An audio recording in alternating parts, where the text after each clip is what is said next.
Sylas' host organization was Friends of Lincoln Park, where site supervisor was Lisa McGinty. Faculty advisor on campus was Laurel Peel of the School of Environmental and Forest Sciences. Without further ado, let's give it up for Sylas!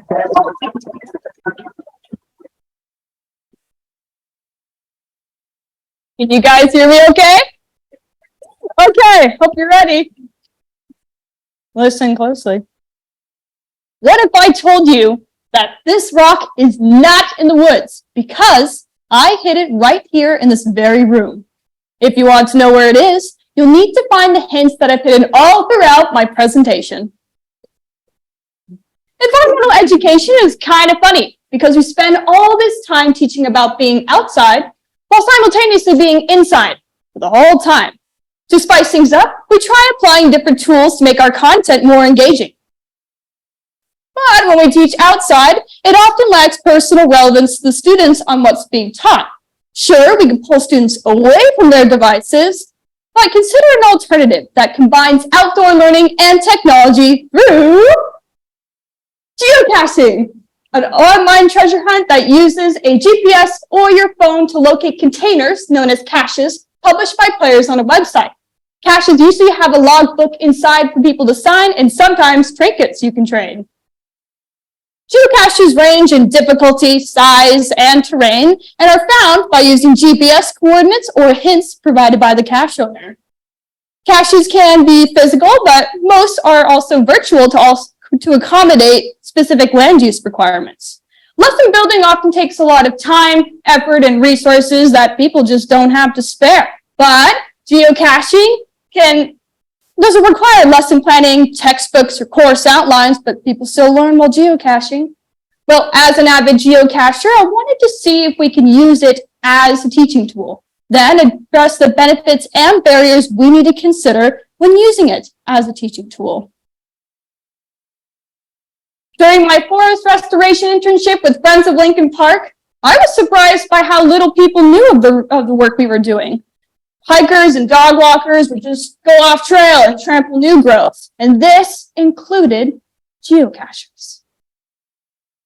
So to increase awareness, we held restoration events.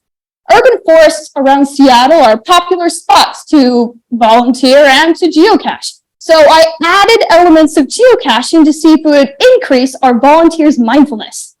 I needed to understand how geocaching works, both as a hobby and as a teaching tool.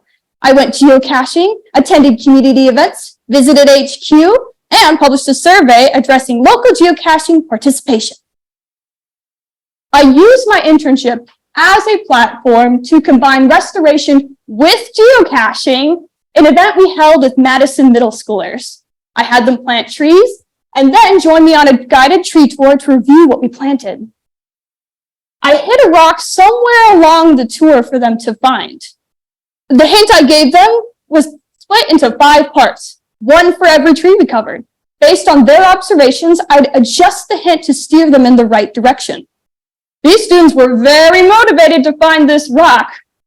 Not only could they identify every single tree that we covered, they were extremely passionate in finding this rock. I couldn't even believe it myself, but here we are. Research shows that geocaching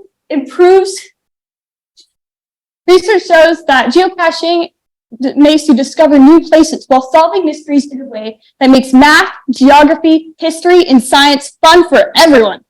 Because we don't go with the intent to learn, the things we do learn along the way make the experience more rewarding. Main benefits include improving your life skills, sense of place, physical activity, community, education, and stewardship. But geocaching has some oversights in education that aren't brought up in the research that I've found. So I've identified 3 main barriers for us to consider: environmental, physical, and social. Without proper management and awareness within the community, geocaching can be harmful to sensitive environments, neglective of wheelchair range of motion, and overlook social mistreatment of cachers of color.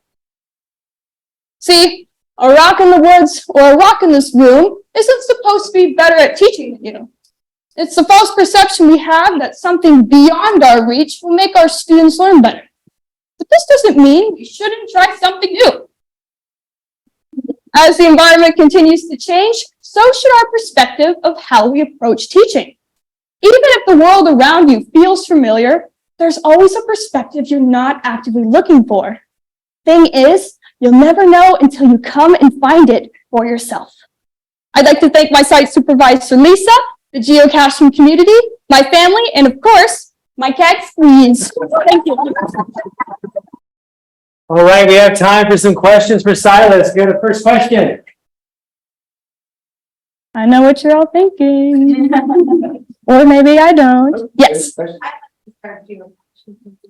anybody do it? Absolutely. There's a free app you can download. And if you're really passionate, you can get the premium membership to get access to all geocaches. Sign up today.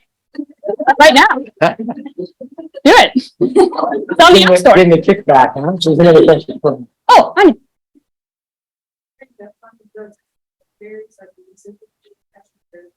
Absolutely. So, absolutely. So they asked the different types of social barriers to geocaching. This is a topic I wish I could have gone into more in the presentation, but imagine there's this rock and it's hidden somewhere. And depending on your race, I am being frankly honest with you, depending on your race, someone who's going around in your neighborhood looking for things that, other people just don't know about, you can see how that would be impacted based on your perception. Most time there's a famous geocacher called Marcellus Cad, and he is a geocacher in the Deep South. And he has expressed many of his experiences with geocaching that white geocachers do not have access to. Any other questions? Oh, isn't that it? What do you put in the geocache? Oh, yes. You want to see what's inside? Okay. Inside each cache, as I mentioned, there is a logbook. And here is where you can come and sign your name. Want to join? Maybe time for one more question in the back. How do you make geocaching more accessible for people who feel very poor? Brilliant question. So Elizabeth asked, what steps can we take to make geocaching more accessible to wheelchair users? And I'm so glad you asked that.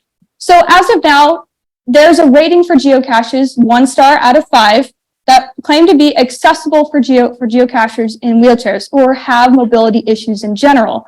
Thing is, there's no official standards being regulated for cache owners to regulate, like thinking you can make it accessible like with a ramp, but people don't account for range of motion, forward movement, vertical movement, stuff that people don't really consider.